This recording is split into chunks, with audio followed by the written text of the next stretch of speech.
सौरशक्ती किंवा सौर तापमान याला इंग्लिशमध्ये इन्सोलेशन असं म्हटलं जातं. तर सूर्य हा जो आहे हा एक तप्त असा उष्णतेचा गोळा असले आपल्याला पाहायला मिळतो. सूर्याचं एक किंवा पृथ्वीचा एक जन्मदाता म्हणून सुद्धा सूर्याची ओळख आहे. सूर्य म्हणजे दररोजचा नवीन दिवस घेऊन येणारा एक रवी, त्याचबरोबर अगदी उगवतेचा सुंदर तांबूस गोळा आणि मावळतेचाही सुंदर असा पिवळसर गुलाबी गोळा म्हणून सुद्धा सूर्याची ओळख आपण सांगू शकतो. किंवा दररोजचा क्षितिजावर उगवून नवीन दिवस घेऊन येणारा एक सोन्याचा गोळा म्हणून सुद्धा सूर्याची आपण ओळख करू सांगू शकतो. तर या पृथ्वीवरती हा सूर्य जो आहे दररोज नवीन दिवस घेऊन येत असतो, काळाचे मापन करायला लावत असतो. त्याचबरोबर पृथ्वीच्या आकारमानामुळं तसेच भूपृष्ठावरील उंच सकलपणामुळं या ठिकाणी तुम्हाला पृथ्वीवर सौर उष्णतेचे किंवा तापमानाचे वितरण जे आहे हे असमान अशा स्वरूपाचं झालेलं आपल्याला पाहायला मिळतं. आता सूर्य म्हणजे काय तर प्रचंड उष्णतेची अणुभट्टी आहे ते आपल्याला पाहायला मिळतं. त्याचबरोबर सूर्यापासून अतितीव्र उष्णता सर्व दिशांनी अखंडपणे बाहेर पडत असलेली सुद्धा आपल्याला पाहायला मिळते.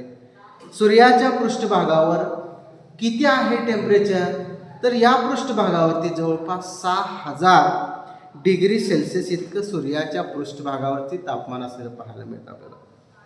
आणि या पृष्ठभागाच्या तापमानापेक्षा सूर्याच्या केंद्र भागाचं तापमान जे आहे सुमारे 8000 म्हणजे बघा सुमारे 8000 पट हे जास्त असलेलं पाहायला मिळतं. म्हणजे केंद्र भागाचं तापमान जे आहे ते पृष्ठभागापेक्षा 8000 पटीने जास्त असलेलं पाहायला मिळतं. याच्यावरून असं लक्षात येतं की आपल्याला दुरून सुंदर गुलाबी किंवा पिवळं तांबूस केवळं जे काही कोवळं ऊन देणारा जो काय सोन्याचा सारखा दिसणारा जो काय सूर्याचा गोळा जो आहे तो अग्नी ज्वालांचा घुमसणारा धगधगता गोळा म्हणून सुद्धा सूर्याची ओळख आपल्याला सांगता येऊ शकते.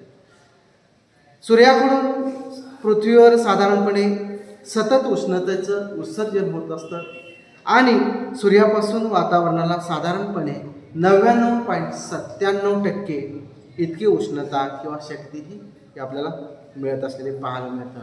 म्हणजे वातावरणामध्ये जवळपास 99.97% इतकी उष्णता ही सूर्यापासून मिळत असलेली पाहायला मिळते. त्याचबरोबर सूर्याचा व्यास किती आहे? सूर्याचा व्यास 13,83,000 किलोमीटर इतका सूर्याचा व्यास आहे. आणि पृथ्वीचा व्यास किती आहे? 4,880 किलोमीटर इतका पृथ्वीचा व्यास असलेला पाहायला मिळतो. याच्यावरून आपल्या लक्षात येतं की सूर्य हा पृथ्वीपेक्षा 100 पटीनं मोठा असले आपल्याला पाहायला मिळतो. त्याचबरोबर सूर्यापासून पृथ्वीचं अंतर किती आहे तर 1494 लक्ष किलोमीटर इतकं सूर्याचं पृथ्वीपासूनचं अंतर असले आपल्याला पाहायला मिळतं. मग सूर्याची गुरुत्वाकर्षण शक्ती पृथ्वीच्या गुरुत्वाकर्षण शक्तीपेक्षा 28 पट इतकी सूर्याची गुरुत्वाकर्षण शक्ती असलेली आपल्याला आजही पाहायला मिळते. म्हणजे हे सगळेच हे जर बघितलं तर सूर्य हा पृथ्वीपेक्षा मोठा आहे हे आपल्या लक्षात येतं. तर या ठिकाणी सूर्याकडून बाहेर पडलेल्या उष्णतेचा केवळ बघा जे सूर्यापासून बाहेर पडलेली उष्णता आहे त्याचं जवळपास 1 अब्ज 1/2 अब्ज एक नाही 1/2 अब्ज एवढं अल्प भाग जो आहे तो उष्णता जी आहे ती पृथ्वीला मिळत असते. आणि या अल्प भागाची उष्णता किती आहे तर 23 अब्ज अश्वशक्ती इतकं हे याचं प्रमाण असले आपल्याला पाहायला मिळतं. म्हणजे पृथ्वीवरील वातावरणामध्ये जीवसृष्टी असेल किंवा प्राणी असतील वनस्पती असेल यांच्या अस्तित्वासाठी प्रामुख्याने उष्णतेची आवश्यकता किंवा सूर्यप्रकाशाची आवश्यकता आहे. आणि सौरशक्तीमुळेच पृथ्वीवर आपल्याला सजीवांचं जे काही अस्तित्व जे आहे ते अस्तित्व टिकून असले आपल्याला पाहायला मिळतं. म्हणून सूर्याची उष्णता ही एक महत्त्वाचा भाग आपल्याला सजीवांच्या दृष्टिकोनातून असलेला आपल्याला दिसून येतो. मग आता सौरशक्ती जे आहे ते पृथ्वीपर्यंत येऊन पोचण्यासाठी साधारणपणे किती वेळ लागतो तर 8 ते 9 मिनटं इतका वेळ सूर्याची किरणं पृथ्वीवर येण्यासाठी लागत असतो. आणि या जी काही सूर्याची किरणं जी आहेत त्यांचा लहरींचा वेग किती आहे? दर सेकंदाला 3 लक्ष, बघा 3 लक्ष किलोमीटर इतका दर सेकंदाला या सूर्यकिरणांचा पृथ्वीपर्यंत येण्याचा वेग असल्याला आपल्याला पाहायला मिळतो. त्याचबरोबर या ठिकाणी विद्युत चुंबकीय लहरी उष्णता वाहून नेत असतात. त्याचबरोबर या ठिकाणी उष्णता उत्सर्जित करणारे जे काही पदार्थांची उष्णता जी आहे ती कमी झाली की लहरींची लांबी वाढते आणि जर उष्णता वाढली तर या ठिकाणी काय होतं, त्याची लांबी जी आहे ही कमी झालेली आपल्याला पाहायला मिळते. तर अशा प्रकारे एकंदरीत सूर्यापासून प्रचंड उष्णता जी आहे ही बाहेर पडत असली आपल्याला पाहायला मिळतं. त्यामुळं सूर्याकडे येणारी जी काही उष्णता आहे ही लघुलहरीद्वारे बाहेर पडते, उत्सर्जित होत असते, हे आपल्याला माहीत आहे. एकंदरीत जर विचार केला तर सूर्यापासून डायरेक्ट जी किरणे येतात त्याला आपण काय म्हणतो, लघुलहरी म्हणतात. आणि नंतर वातावरण तापल्यानंतर वातावरणाकडून वरच्या दिशेला जे पृथ्वीकडून वरच्या दिशेला जाणारे जे काही किरण आहे त्याला दीर्घलहरी असं म्हटलं जातं. तर अशा प्रकारे लघुलहरी आणि या दीर्घलहरीमुळे वातावरण जे आहे हे तापत असले आपल्याला पाहायला मिळतं. तर साधारणपणे भूपृष्ठापासून परावर्तनाचे किंवा परावर्तनानं जे काही बाहेर पडणारे जे काही सूर्य लहरी आहेत या लहरीपेक्षा लघुलहरी ज्या आहेत किंवा ह्या पडणाऱ्या सूर्यलहरी ज्या आहेत ह्या लहरीपेक्षा लघुलहरी ज्या आहेत हे 20 पट लांब असलेलं आपल्याला पाहायला मिळतं. म्हणून पृथ्वीकडून भूपृष्ठाकडून किंवा भूपृष्ठावरून वातावरणाकडे वरच्या दिशेला जाणारे किंवा बाहेर पडलेल्या उष्णतेला एक लहरी किंवा लघुलहरी दीर्घलहरी म्हणून सुद्धा ओळखलं जातं. तर अशा प्रकारे ह्या दीर्घलहरी आणि लघुलहरी ह्या दोन्हीही महत्त्वाच्या आहेत. म्हणजे डायरेक्ट जे येतात त्या लघुलहरी आणि पृथ्वीचा पृष्ठभाग तापून नंतर वातावरणामध्ये ज्या लहरी जात असतात त्याला दीर्घलहरी असं म्हटलं जातं. या ठिकाणी दोन्ही लहरी समजून घ्या की डायरेक्ट येणाऱ्या ज्या आहेत त्या लघुलहरी आणि नंतर वातावरण तापून वरच्या दिशेने जे जाणाऱ्या परत लहरी त्याला दीर्घलहरी असं म्हटलं जातं. तर ह्या लहरीशिवाय सूर्यापासून तांबड्या रंगाच्या ज्या काय जास्त लांबीच्या आणि जांभळ्या रंगाच्या कमी लांबीच्या लहरी ज्या आहेत ह्या लहरी बाहेर पडत असतात. मग त्यातील निलातीत किंवा लघुलहरी ज्या आहेत त्याला अल्ट्राव्हायोलेट रेज म्हटलं जातं आणि दुसऱ्या ज्या आहेत इन्फ्रारेड या दिसू शकत नाहीत न दिसणाऱ्या या लहरी म्हणून यांना ओळखलं जातं. तर सेकंदाला साधारणपणे 3 लाख किलोमीटर या वेगानं जे काही प्रवाह करणाऱ्या जे काही सूर्यपृष्ठभागापासून उत्सर्जित होणाऱ्या ज्या काही ह्या विद्युत चुंबकीय लघुलहरींच्या उष्णतेला सौरशक्ती असं म्हटलं जातं. त्याचबरोबर आता हे जर बघितलं तर आपल्या लक्षात येतं की सूर्याच्या फक्त 1 चौरस सेंटीमीटर भागापासून बघा सूर्याच्या फक्त 1 चौरस सेंटीमीटर भागापासून निघालेली उष्णता जी आहे जवळजवळ 1 लाख अश्वशक्ती इतकी असलेली पाहायला मिळते. किती? 1 लाख इतकी अश्वशक्ती आहे. मग आता उष्णता आणि प्रकाश हे सौरशक्तीचे 2 गुणधर्म जे आहेत हे आपल्याला पाहायला मिळतात. सौरशक्तीचं काय आहे? वहन, परावर्तन आणि शोषण हे प्रक्रिया होत असते आपल्याला पाहायला मिळतं. आता साधारणपणे माध्यमाच्या स्वरूपावर किंवा लहरींच्या लांबीवर या क्रिया ज्या आहेत त्या अवलंबून असले आपल्याला पाहायला मिळतात. म्हणजेच वहन, परावर्तन आणि शोषण हे या क्रिया अवलंबून असलेले पाहायला मिळतात. मग आपल्याला प्रश्न पडतोय की या सौरशक्तीचं महत्त्व काय आहे? सौरशक्तीचं महत्त्व मगाशीच मी तुम्हाला सांगितलं की जे काही सजीव आहेत किंवा वनस्पती प्राणी त्यांच्यासाठी उष्णता ही आवश्यक असते किंवा सूर्यप्रकाशाची आवश्यकता असते आणि या सौरशक्तीमुळं हवामान जे आहे ते नियंत्रित केलं जात असलेलं सुद्धा आपल्याला दिसून येतं. आता वनस्पती किंवा पिकांच्या वाढीसाठी तापमान किंवा सूर्यप्रकाशाची नितांत आवश्यकता असते. काही पिकं आणि वनस्पती जी आहेत ही कमी तापमानामध्ये वाढतात तर काही पिकं जी आहेत त्यांना उष्णता जास्त लागते. आता कमी तापमानामध्ये येणारी पिकं कुठली आहेत तर ते जर बघितलं तर आपल्याला गहू किंवा सूचीपर्णी वृक्ष जे आहेत ते कमी तापमानामध्ये येत असतात. तर जास्त तापमानाची पिकं जी आहेत त्यामध्ये तांदूळ, चहा, कॉफी किंवा कॉफी नाही आहेत सॉरी ऊस, तांदूळ, चहा आणि ऊस ही पिकं जी आहेत ते जास्त तापमानामध्ये येत असतात. या पिकांना तापमान किती जास्त लागतं. मग वनस्पतीच्या निकोप वाढीसाठी तापमान किती लागतं तर 7 डिग्री सेल्सिअस इतकं टेम्परेचर जे आहे ते वनस्पतींच्या वाढीसाठी नितांत आवश्यक असतं. त्याचबरोबर सौरशक्तीमुळे पृथ्वीवर सागर भागावरती जलचक्र क्रिया निर्माण होते आणि भूभागावर त्याचा बाष्प पुरवठा जो आहे तो बाष्प पुरवठा होत असतो. तर सूर्याच्या उष्णतेमधील कमी जास्त प्रमाणामुळे काय होतं तर वारे निर्माण होत असलेलं पाहायला मिळतं. म्हणजे जेवढी टेम्परेचरचा प्रभाव आहे त्या प्रभावामुळं वाऱ्यांची निर्मिती आहे ती होत असते. त्याचबरोबर जे काही आवर्त असेल किंवा वादळ जे आहे ते सुद्धा निर्माण होत असले आपल्याला पाहायला मिळतं. याला कारण काय तर सूर्याचे तापमान किंवा उष्णता हे दोन्ही घटक महत्त्वाचं आहे. याच्यामुळं वाऱ्यांची किंवा आवर्त किंवा वादळ हे जे आहे ते निर्माण होत असतं. त्याचबरोबर आता ध्रुवीय प्रदेशामध्ये जर बघितलं तर कमी तापमानामुळे या ठिकाणी सागर भाग जे आहे जल वाहतुकीसाठी फारसे उपयोगी पडत नाहीत. मात्र सौरशक्तीवर मानवाची कार्यक्षमता सुद्धा अवलंबून असलेली आपल्याला पाहायला मिळतं. सौरशक्तीवर सौर ऊर्जा निर्माण केली जाते आणि आरोग्यधामांची निर्मिती सुद्धा या ठिकाणी झालेली आपल्याला पाहायला मिळतं. म्हणजे सौरशक्तीचा मानवाच्या कार्यशक्तीवरती सुद्धा परिणाम होत असतो. मानवाला जर जास्त टेम्परेचरमध्ये जर काम कर म्हटलं तर त्याची एफिशियन्सी तेवढी राहत नाही. तर मानवाला साधारणपणे एक 23 डिग्री सेल्सिअसपर्यंतचं टेम्परेचर जे आहे ते सुटेबल टेम्परेचर म्हणून आपण ओळखतो. तर अशा प्रकारे एकंदरीत हे तापमानाचं किंवा सौरशक्तीचं महत्त्व आपल्याला पाहायला मिळतं. म्हणजे सजीव सृष्टीसाठी किंवा मानवासाठी वनस्पतीसाठी सूर्यप्रकाश जो आहे तो नितांत आवश्यक असतो. आणि या सूर्यप्रकाशामध्ये या जे वनस्पती किंवा मानव यांना जे काय घटक जे आहेत ह्या सूर्यप्रकाशामधून मिळत असतात. त्यानंतर नेक्स्ट आपला मुद्दा काय आहे की सौर स्थिरपद किंवा सौर स्थिरांक कशाला म्हणतात त्याला सोलार कॉन्स्टंट म्हटलं जातं. आता सोलार कॉन्स्टंट जो आहे तर म्हणजे काय तर सूर्यापासून पृथ्वी ही बघितलं तर तशी दूर अंतरावरती आहे. त्यामुळं सूर्यापासून येणारी उष्णता मोठ्या प्रमाणामध्ये अवकाशात येणाऱ्या मार्गामध्ये खर्च होत असते. म्हणजे येत असतानाच अवकाशामध्ये ती उष्णता काही खर्च होत असते. फार कमी प्रमाणामध्ये सौरशक्ती जी आहे हे पृथ्वीपर्यंत पोहोचत असते.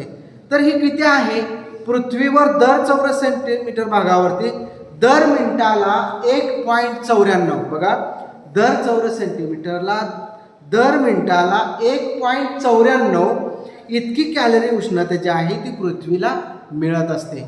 आता 1 चौरस सेंटीमीटर म्हणजे आपल्या पट्टीचं अंतर घेऊन जर बघितलं तर किती लहान आहे ते.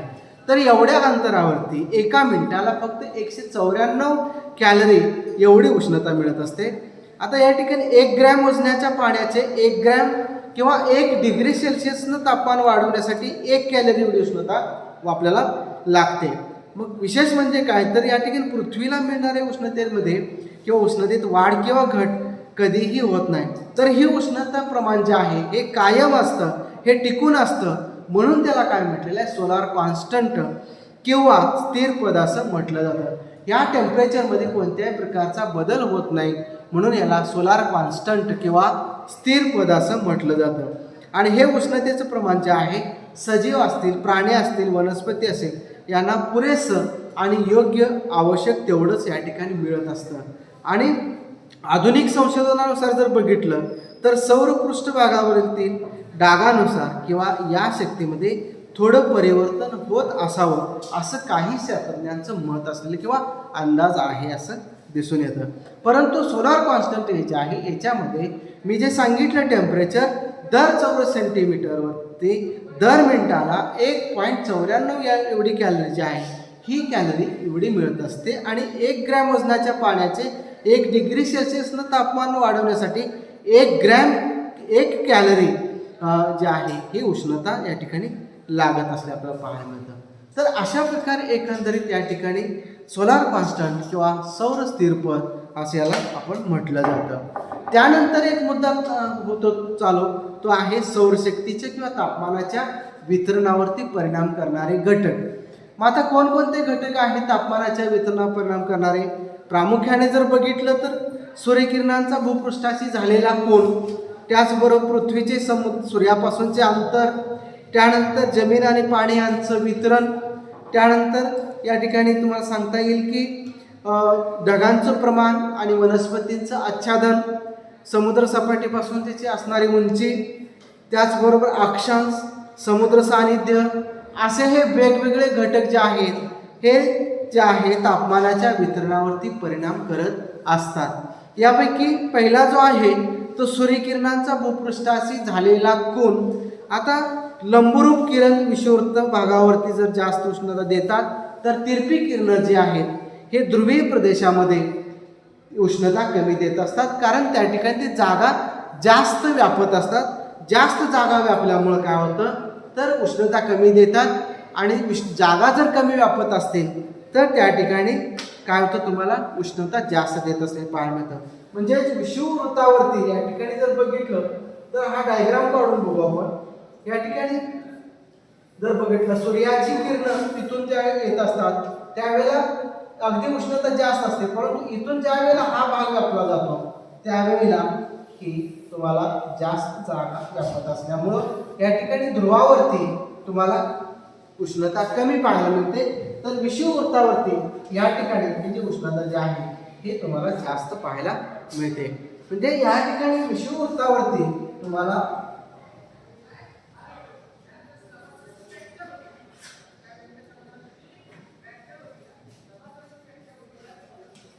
विषुववृत्त. तर या ठिकाणी जर टेम्परेचर बघितलं, सूर्याची उष्णता जर बघितली तर तुम्हाला जास्त मिळते, कारण का जागा कमी व्यापते. मात्र या ध्रुवीय प्रदेशामध्ये जर बघितलं तर सूर्याची किरणं तिरपी पडत असतात आणि सूर्याची किरणं तिरपी पडल्यामुळे उष्णता या ठिकाणी कमी आपल्याला पाहायला मिळते. तर म्हणजे हे सूर्यकिरणाचा भूपृष्ठाशी झालेला कोन, यावरून आपल्याला लक्षात येते की या ठिकाणी सरळ किरणं पडत असतात. या ठिकाणी समोर सूर्य आहे, तर या सूर्याची किरणं जी आहे या ठिकाणी तुम्हाला कशी अगदी म्हणजे जागा कमी, टेम्परेचर जास्त, जागा जास्त, टेम्परेचर कमी, अशा पद्धतीची या ठिकाणी रचना पाहायला मिळते. त्यानंतर पृथ्वीचे सूर्यापासूनचं अंतर हा दुसरा घटक आहे. याचा सूर्याच्या उष्णतेवरती काय परिणाम होतो, तर आता पृथ्वीचा सूर्याभोवती फिरण्याचा मार्ग जर बघितला तर आपल्याला लंब वर्तुळाकार दिशेमध्ये असलेला दिसून येतो. म्हणून जुलै महिन्यामध्ये पृथ्वी सूर्यापासून दूर असेल त्या स्थितीला अपसूर्य स्थिती असं म्हटलं जातं. जुलै महिन्यामध्ये पृथ्वी सूर्यापासून दूर असते आणि त्या स्थितीला अपसूर्य स्थिती म्हणतात. आणि जानेवारीमध्ये पृथ्वी सूर्याच्या काय असते, तुलनेने थोडीशी जवळ असते आणि त्यामुळे त्या स्थितीला उपसूर्य स्थिती असं म्हणतात. पण या दोन्ही स्थितीचा तापमानाच्या वितरणावर फारसा परिणाम होत नाही. म्हणजे अपसूर्य म्हणजे सूर्यापासून ज्या वेळेला दूर असते त्यावेळेला अपसूर्य स्थिती म्हणतो आपण, आणि पृथ्वी सूर्यापासून तुलनेने जवळ असते तेव्हा त्याला उपसूर्य स्थिती असं म्हणतो. परंतु ह्या दोन्ही स्थितीचा तापमानाच्या वितरणावर फारसा परिणाम पडत नाही. त्यानंतर जमीन आणि पाणी यांचं वितरण आणि जमीन आणि पाणी यांचे तापमानाचे गुणधर्म. आता या ठिकाणी जर बघितलं तर आपल्या लक्षात येतं की जमीन लवकर तापते आणि लवकर थंड होते. जमिनीचा गुणधर्म काय आहे, जमीन लवकर तापते आणि लवकर थंड होते. त्याचबरोबर पाणी उशिरानं तापतं आणि उशिरानं थंड होतं. हा जमीन आणि पाण्याचाही गुणधर्म आपल्याला पाहायला मिळतो. म्हणून या ठिकाणी जमीन आणि पाणी या दोन्हीची उष्णता ग्रहणाच्या क्रियेमध्ये जर बघितलं तर दोन्हीमध्ये फरक आपल्याला पाहायला मिळतो. मग याचा परिणाम काय होतो, तर सौरशक्तीचा पृथ्वीवर वितरणावर या दोन्हीचा परिणाम झालेला आपल्याला पाहायला मिळतो. म्हणजे विशिष्ट आकाराची जमीन, आता फॉर एक्झाम्पल जमिनीचं उदाहरण जर घेतलं, 1 डिग्री सेल्सिअसनं तापायला जेवढी उष्णता लागते त्याच्या 2.5 पट तेवढं पाणी तापायला उष्णता लागते. म्हणजे जमीन तापायला जेवढी उष्णता लागते त्याच्या 2.5 पट पाणी तापण्यासाठी उष्णता लागते. म्हणजेच या ठिकाणी आपल्याला सांगता येतं की पारदर्शकता हा पाण्याचा गुणधर्म असल्यामुळं पाण्यात सौरशक्ती 17 मीटर खोलीवर पोहोचू शकते. मात्र जमिनीची उष्णता जर बघितली तर साधारणपणे 1 मीटर खोलीपर्यंत जमीन तापते, तर पाणी हे 17 मीटर खोलीपर्यंत तापतं. कारण पाणी पारदर्शक आहे, जमीन काही पारदर्शक नाही. हा या दोन्हीमधला फरक आपल्याला पाहायला मिळतो. म्हणून या ठिकाणी बाष्पाला उष्णतेचं भांडार सुद्धा या ठिकाणी म्हटलं जातं. कारण काय आहे, तर त्यामध्ये खूप मोठी उष्णता जी आहे ती त्याच्यामध्ये सामावलेली असते. पाणी अभिसरण क्रियेनं तापतं. पाण्याचा तापलेला कण जो आहे आपली जागा बदलत म्हणजे त्याच्यामध्ये चेंजेस होत असतात. मात्र जमिनीचा एक एक कण जो आहे तो जागा न बदलता वहन क्रियेनं जमीन तापत असते. म्हणून जमीन जी आहे फक्त 1 मीटर खोलीपर्यंत तापते. पाणी जे आहे ते 17 मीटर खोलीपर्यंत तापत असतं. म्हणून जमीन तापायला वेळ लागत नाही, जमीन लवकर तापते. पाणी तापायला वेळ लागतो. म्हणजे जमिनीच्या 2.5 पट इतका वेळ पाणी तापण्यासाठी वेळ लागतो. तर जमिनीपेक्षा पाण्याची उष्णता परिवर्तनाची क्षमता जी आहे ती जास्त असते. आणि जमीन घन आहे, पाणी हे आहे कसं आहे, द्रव असलेलं पाणी मिळतं आणि पाण्यामध्ये अभिसरण प्रवाह निर्माण होतात आणि उष्णतेचं वहन होत असतं. आता विषुववृत्ती ध्रुवाकडे जर बघितलं होणाऱ्या सूर्यकिरणाच्या तिरपेपणामुळं या ठिकाणी तुम्हाला ध्रुवीय प्रदेश थंड हवामानाचे आढळतात, तर उष्णता कमी असते. तर विषुववृत्तावर जर बघितलं तर सौरशक्ती अधिक असते. सूर्यकिरणाचा तिरपा कोन कमी उष्णता देणारा आणि लंबरूप कोन जास्त उष्णता देणारा, हे तुम्हाला या ठिकाणी दोन्ही सांगितलेले आहे. म्हणजे ज्या ठिकाणी जो मोठा जो हा कोन झालेला आहे हा या ठिकाणी तुम्हाला कमी उष्णता मिळते आणि या ठिकाणी तुम्हाला जास्त उष्णता मिळते. तर अशा पद्धतीने एकंदरीत जर विचार केला तर या ठिकाणी जमीन आणि पाणी या दोन्हीचं तापण्याचं जे काही हे जे आहेत गुणधर्म जे आहेत दोन्हीचे वेगवेगळे असलेले आपल्याला पाहायला मिळतं. तर अशा प्रकारे जमीन आणि पाणी हे दोन्ही घटक जे आहेत हे वेगवेगळे असले आपल्याला पाहायला मिळतं. त्यानंतर नेक्स्ट जो घटक आहे आपला तो ढगांचं प्रमाण आणि वनस्पतींचं आच्छादन. आता सागर भागावर ढगांचं प्रमाण कसं असतंय, जास्त असतंय आणि त्या ठिकाणी बाष्पीभवनासाठी सौर ऊर्जेचं शोषण सुद्धा केलं जातं. आणि ढगांचं प्रमाण जास्त असेल तर येणारी उष्णता जी आहे ही ढगामुळे काय होतं, अडवली जाते. त्याचबरोबर ढगांनी ती अडवल्यामुळं वनस्पतींचं आच्छादन असल्यामुळं ज्या ज्या भागामध्ये वनस्पती आहेत किंवा ढगांचं प्रमाण आहे त्या ठिकाणी टेम्परेचर किंवा तापमान तुम्हाला कमी पाहायला मिळतं. पण ज्या भागामध्ये सूर्यप्रकाश क्लिअर आहे, निरभ्र आकाश आहे, अशा ठिकाणी सूर्यकिरण जे आहे ते डायरेक्ट येत असतात आणि टेम्परेचर तापमान हे जास्त असतं. म्हणजेच एक वनस्पती आणि ढगांचं प्रमाण याच्यावर तापमानाचे वितरण अवलंबून असलेलं पाहायला मिळतं. म्हणजे ज्या ज्या ठिकाणी ढग आलेले आहे, ढग आता आपल्याकडे जर आभाळ आलं तर आभाळानंतर आपल्याला सूर्यप्रकाश पाहायला मिळत नाही किंवा सूर्याची उष्णता येत नाही किंवा जास्त ज्या ठिकाणी वनस्पतींची दाटे आहे त्या ठिकाणी जंगलामध्ये जर बघितलं तर तुम्हाला त्या ठिकाणची जमीन तापलेली दिसत नाहीये. म्हणजेच त्या ठिकाणी ढगांचं आच्छादन असेल किंवा तुमचं वनस्पतींचं आच्छादन असेल त्याचा सौरशक्तीवरती किंवा सौर ऊर्जेवरती त्याचा परिणाम झालेला आपल्याला पाहायला मिळतो. म्हणजेच ढगांचं प्रमाण आणि वनस्पतींचं आच्छादन याचाही सौरशक्तीच्या वितरणावरती मोठा परिणाम होत असतो. त्यानंतर समुद्र सपाटीपासूनची उंची. आता या ठिकाणी जर बघितलं जसजसं जमिनीपासून किंवा भूपृष्ठापासून वर जावं तसतसं तापमान आणि वायुभाराचं प्रमाण जे आहे किंवा हवेची घनता जी आहे ही कमी कमी होत गेलेली आपल्याला पाहायला मिळतात. म्हणजे वातावरणामध्ये हे विरळ उंचीनुसार होत गेलेलं आपल्याला पाहायला मिळतं. त्याचा परिणाम काय होतो तर सौरशक्तीवरती याचा परिणाम होत असले आपल्याला पाहायला मिळतात. तपांबरामध्ये मी परवा सांगितलं तुम्हाला की 165 मीटर उंचीला 1 डिग्री सेल्सिअसनं तापमान जे आहे ते घटत असतं. तपांबर या थरामध्ये जर बघितलं उंचीनुसार तापमान असेल किंवा हवेची घनता जी आहे किंवा हे जे आहे हवेचा दाब जो आहे तो उंचीनुसार कमी कमी होत गेलेला आपल्याला पाहायला मिळतो. म्हणजेच उंचीनुसार हवा प्रसरण पावते आणि त्या ठिकाणी ती थंड झालेली आपल्याला दिसते.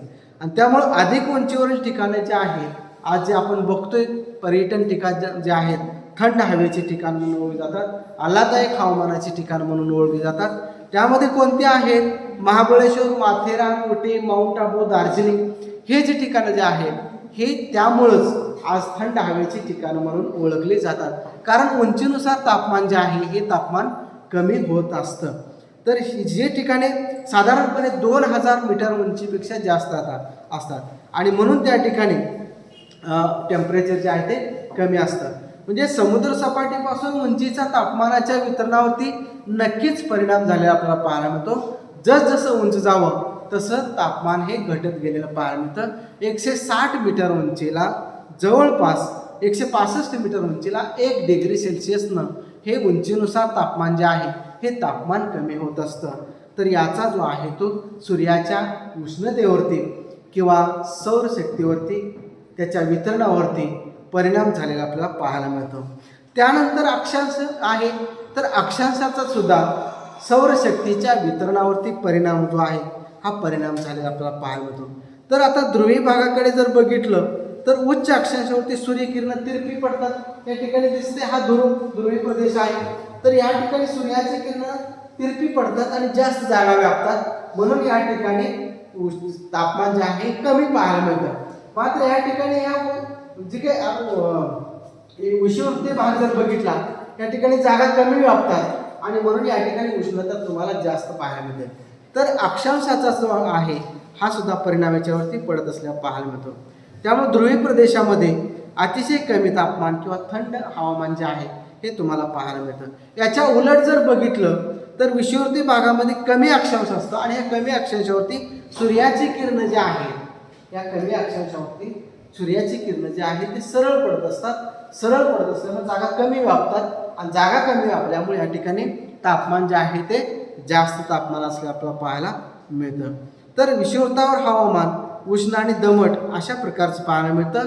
तर ध्रुवीय प्रदेशामध्ये थंड अशा प्रकारचं हवामान तुम्हाला पाहायला मिळतं. कारण का सूर्याची किरण जर त्या ठिकाणी तिरपी पडत असतील तर उष्णता कमी आहे आणि जर किरण जे आहे सरळ पडत असतील तर या ठिकाणी उष्णता जास्त असते. म्हणून विषुववृत्तीय प्रदेश बघा उष्ण हवामानाचे किंवा दमट म्हणताच येणार नाही, उष्ण हवामानाचे प्रदेश म्हणून यांना ओळखलं जातं. त्यानंतर समुद्र सानिध्य. आता समुद्र सानिध्याचा जर विचार केला तर याचा सुद्धा एक तापमानाच्या वितरणावरती परिणाम पडलेला आपल्याला पाहायला मिळतो. कसा आहे तर समुद्र सपाटीला साधारणपणे किती असतं, सरासरी जर बघितलं तर 26 डिग्री सेल्सिअस इतकं तापमान समुद्र सपाटीला असलेलं पाहायला मिळतं आपल्याला. आणि म्हणून या ठिकाणचे तापमान जे आहे की सम आणि अशा प्रकारचं उष्ण अशा प्रकारचं तुम्हाला तापमान जे आहे ते समुद्र सपाटीला पाहायला मिळतं. म्हणजे आता थोडक्यामध्ये जर बघितलं तर आपल्या असं लक्षात येतं की समुद्र सानिध्याचा काय परिणाम होतो. तर जमीन लवकर तापते आणि लवकर थंड होते, हे मगाशी तुम्हाला सांगितलं. पाणी उशिरानं तापतं आणि उशिरानं थंड होतं, हेही मगाशी आपण बघितलेलं आहे. तर या तत्वानुसारच काय आहे तर समुद्र किनाऱ्याजवळ जमीन जे आहे ते काय होते लवकर तापते, पाणी मात्र तापण्यासाठी थोडासा वेळ लागत असतो आणि त्यामुळं किनाऱ्यावरील जमिनीची उष्णतेची तीव्रता कमी करण्याचं काम जे आहे हे सागरावरील बाष्पयुक्त वारे करत असतात. आणि त्यामुळं काय होतं तर समुद्र किनाऱ्याला बाष्प पुरवठ्यामुळं हवा जे आहे किंवा हवामान जे आहे हे दमट आणि सम अशा प्रकारचं असलेलं आपल्याला पाहायला मिळतं. त्याचबरोबर रात्री जमीन लवकर थंड होत असते, रात्रीची जमीन लवकर थंड होते आणि समुद्राचं पाणी या ठिकाणी निवण्यासाठी किंवा थंड होण्यासाठी थोडासा वेळ लागत असतो. त्यामुळे जमिनीचा थंड किनारा सागर जलाच्या उष्ण पाण्यामुळं या ठिकाणी उबदार राखला जात असतो. हा या ठिकाणी याचं वैशिष्ट्य आपल्याला पाहायला मिळतं. साधारणपणे समुद्र सानिध्यामुळे तापमानाची जी काही तुमची ही जी आहे तीव्रता जी आहे कमी आणि नियंत्रित करण्याचं काम जे आहे ते केलं जातं. सागर किनाऱ्याचा किंवा सागराचा किनाऱ्यापासून दूर खंडांतर्गत भाग जर बघितला तर या ठिकाणी तुम्हाला कसलाच प्रभाव पडत असलेला पाहायला मिळत नाही. म्हणजेच खंडांतर्गत भाग कोरड्या हवामानाचे असतात, तर जे काही समुद्र किनारे जे आहे या ठिकाणी सम आणि दमट अशा प्रकारचं हवामान जे आहे तुम्हाला या ठिकाणी पाहायला मिळतं. म्हणजेच एकंदरीत समुद्र सानिध्याचा जो काही इफेक्ट जो आहे हा तापमानाच्या वितरणावरती झालेला आपल्याला दिसून येतो. त्यानंतर नेक्स्ट आपला मुद्दा आहे की प्रचलित वारे.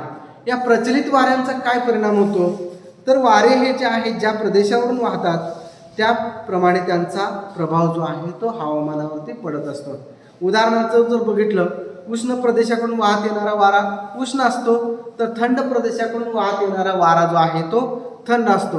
म्हणजे थंड प्रदेशाकडून उष्ण प्रदेशाकडे येणारे वारे उष्णतेची तीव्रता कमी करत असतात. बघा, थंड प्रदेशाकडून उष्ण प्रदेशाकडे वाहत येणारा वारा तो उष्णतेचा प्रभाव कमी करतो आणि उष्ण प्रदेशाकडून थंड प्रदेशाकडे वाहणारे वारे थंडीची तीव्रता जी आहे हे कमी करत असतं.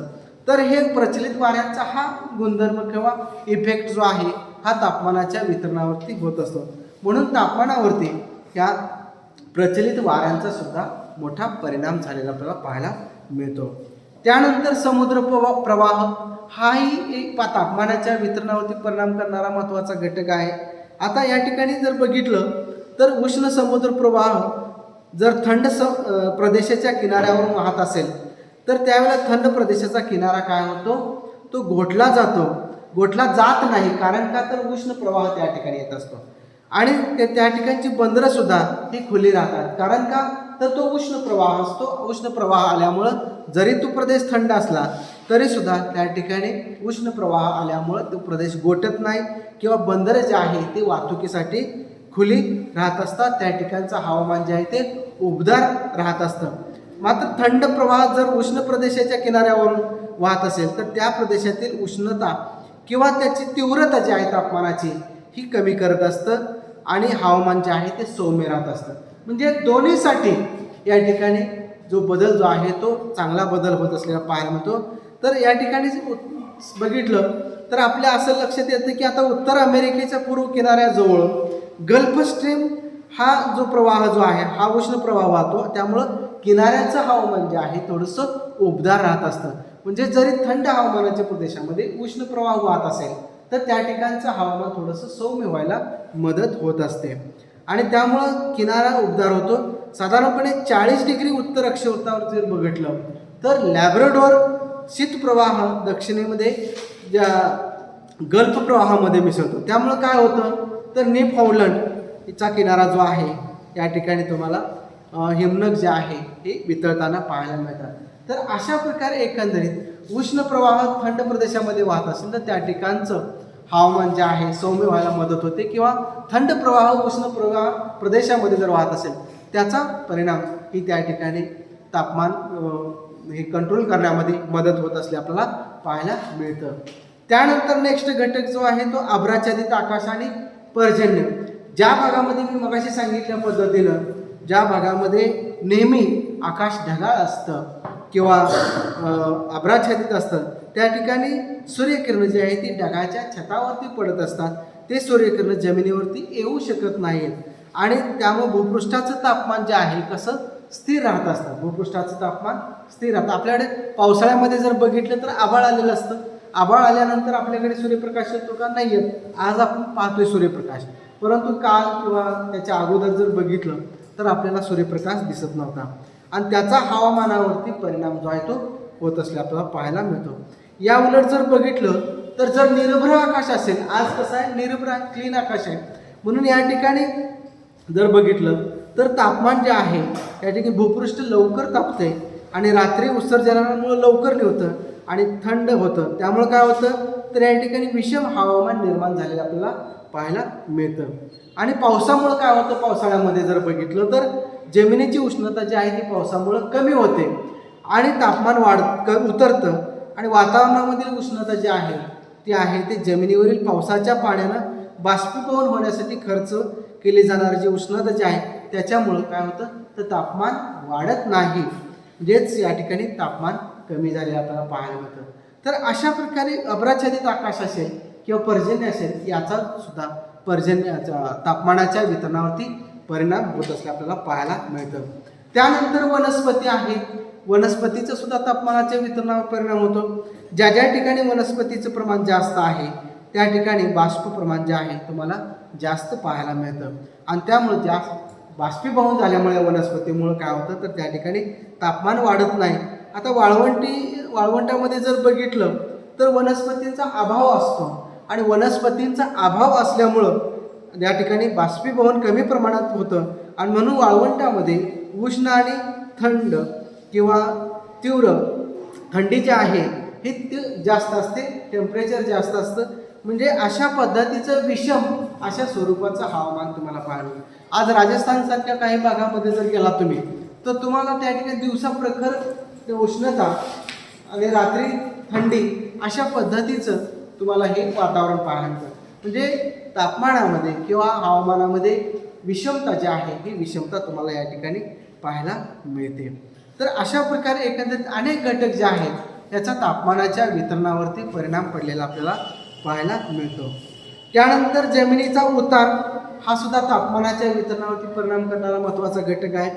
आता कर्कवृत्ताच्या उत्तरेकडे जर बघितलं, कर्कवृत्ताला समांतर पूर्व पश्चिम दिशेने पर्वताची किंवा डोंगराची रांग असेल तर त्या पर्वत रांगांच्या उत्तरेकडे तीव्र उतारावरती सूर्याची किरणं तिरपी पडत असतात आणि सूर्यकिरणे जर जास्त प्रदेशामध्ये पसरल्यामुळं हवामान कसं थंड राहते. मात्र दक्षिणेकडील उतारावर जर बघितलं तर आपल्या असं लक्षात येतं की मंद उतार असतो जमिनीवर सूर्यकिरण जे आहेत कमी प्रदेश व्यापतात आणि म्हणून त्या ठिकाणी टेम्परेचर जे आहे ते जास्त असतं. एकच लक्षात ठेवायचं की जागा जास्त व्यापत असतील तर टेम्परेचर कमी, आणि जर जागा कमी व्यापत असेल तो भाग, तर त्या ठिकाणी सूर्यकिरण म्हणजे तापमान जास्त असतं, या ठिकाणी तापमान कमी असतं. तर जमिनीचा उतार हा सुद्धा एक महत्त्वाचा भाग आहे. आता हिमालयाचं उदाहरण घेतलं, हिमालयाचा पश्चिमेकडे उत्तरेकडील जर भाग बघितला तर त्या ठिकाणी जो तिरपी किरणं पडतात आणि त्यामुळे त्या ठिकाणी टेम्परेचर जे आहे ते तुम्हाला कायमचं कमी पाहायला मिळतं. त्याच्या उलट दक्षिणेकडला जर भाग बघितला तर सूर्यकिरणं पडतात मोठ्या प्रमाणामध्ये, त्यामुळे त्या ठिकाणी टेम्परेचर किंवा उष्णता जी आहे ती जास्त पाहायला मिळते. त्यानंतर प्रदेशातील भूक्षेत्र किंवा जलक्षेत्र यांचाही तापमानाच्या वितरणावरती परिणाम होत असतो. आता ज्या ठिकाणी जलक्षेत्र मोठ्या प्रमाणावरती आहे त्या ठिकाणी काय होतं तर बाष्पीभवन होतं. जे येणारं टेम्परेचर जे आहे ते टेम्परेचर जे आहे ते याच्यामध्ये खर्च केलं जातं बाष्पीभवनामध्ये, आणि त्यामुळे काय होतं तर भूपृष्ठाला तापमान कमी प्रमाणामध्ये मिळतं. मात्र असे काही भूभाग आहेत की त्या ठिकाणी डायरेक्ट सूर्याची किरणं येतात आणि म्हणून त्या ठिकाणी भूपृष्ठ जास्त तापतं. ही तापमानाची दोन्ही ठिकाणी वेगळेपण जे आहे वेगळेपण पाहायला मिळतं. म्हणजेच नेहमीच ज्या ठिकाणी जलक्षेत्र आहे त्या ठिकाणी तापमान थोडंसं कमी किंवा सम प्रमाणामध्ये तापमान तुम्हाला पाहायला मिळतं. मात्र जे भूभाग आहेत, आता खंडांतर्गत भागामध्ये जर बघितलं नागपूर वगैरे या ठिकाणी, तर तुम्हाला तापमानाची विपरीतता मोठ्या प्रमाणावरती पाहायला मिळते. दिवसा प्रचंड तापमान आणि रात्री प्रचंड थंडी, अशा पद्धतीचं विपरीत हवामान जे आहे हे तुम्हाला त्या ठिकाणी खंडांतर्गत भागामध्ये पाहायला मिळतं. तसंच हे जलक्षेत्र आणि जे काही भूप्रमाण जे आहे किंवा जमिनीचं प्रमाण ज्या ठिकाणी कसं आहे त्याच्यावरती तापमानाची विपरीत तापमान अवलंबून असले आपल्याला पाहायला मिळतं. म्हणजेच भूपृष्ठाचं स्वरूप याच्यावर सुद्धा एक तापमानाचा परिणाम झालेला आपल्याला पाहायला मिळतो. त्यानंतर सूर्यप्रकाशाचा काळ आणि दिनमान याचाही तापमानाच्या याच्यावरती परिणाम होत असतो. म्हणजे सूर्यप्रकाशाचा काळ किंवा दिनमान जर मोठा असेल तर त्या ठिकाणी तापमान जास्त असतं, दिनमान लहान असेल तर त्या ठिकाणी तापमान जे आहे ते कमी असतं. आपल्याकडे जर बघितलं तर आपल्या इकडं जवळपास दिवस जर 16 तासांचा असेल तर रात्र 8 तासांची असते. अशा वेळी काय होतं तर दिवसाच्या 24 तासामध्ये सूर्यप्रकाशाचा काळ जर जास्त असेल तर त्यावेळी दिवसात आपल्याला भूभाग रात्रीच्या वेळी केवळ 8 तासामध्ये थंड होऊ शकत नाही. त्यामुळे काय होतं तर त्या ठिकाणी हवामान जे आहे ते उष्ण राहतं. आणि सूर्यप्रकाशाचा कालावधी जर कमी असेल किंवा रात्रीचा कालावधी जास्त असेल तर हवामान काय होतं थंड होतं. आता भारतामध्ये जर बघितलं तर हिवाळ्यात रात्रमान जास्त असते आणि दिनमान काय असतं कमी असतं. त्यामुळे हवामान जे आहे हे थंड अशा पद्धतीचं आपल्याला पाहायला मिळतं. किंवा उन्हाळा आणि हिवाळा ह्या दोन्ही ऋतूमध्ये विचार करा, हिवाळ्यामध्ये आपल्याकडे दिनमान जे आहे ते कमी आपल्याला पाहायला मिळतं. म्हणून या ठिकाणी जी थंडी जी आहे ही थंडी आपल्याला पाहायला मिळते. सूर्याचा जो कालावधी जो आहे तो कमी असतो आणि रात्र मोठी असते आणि ती काही आपल्याला हे जे हवा जे आहे त्याचं हे व्हायला ते त्या ठिकाणी आपल्याला कमी पाहायला मिळतं. म्हणजेच एकंदरीत जर विचार केला सूर्यप्रकाशाचा काळ आणि दिनमान याचा सुद्धा तापमानावरती परिणाम पडत असलेला पाहायला मिळतो. म्हणजे दिवसाचा कालावधी किती आहे आणि रात्रीचा कालावधी या दोन्हीवरती हे तापमान अवलंबून असलेलं पाहायला मिळतं. दिवस लहान असेल तर तापमान जे आहे ते कमी असतं, दिवस जर मोठा असेल दिवसाचा कालावधी जास्त असेल तर त्या ठिकाणी तापमान जे आहे थोडंसं जास्त असलेलं आपल्याला पाहायला मिळतं. तर अशा प्रकारे तापमानाच्या वितरणावरती प्रभाव टाकणारे हे घटक जे आहे ते अतिशय महत्त्वाचे घटक असले आपल्याला पाहायला मिळतं.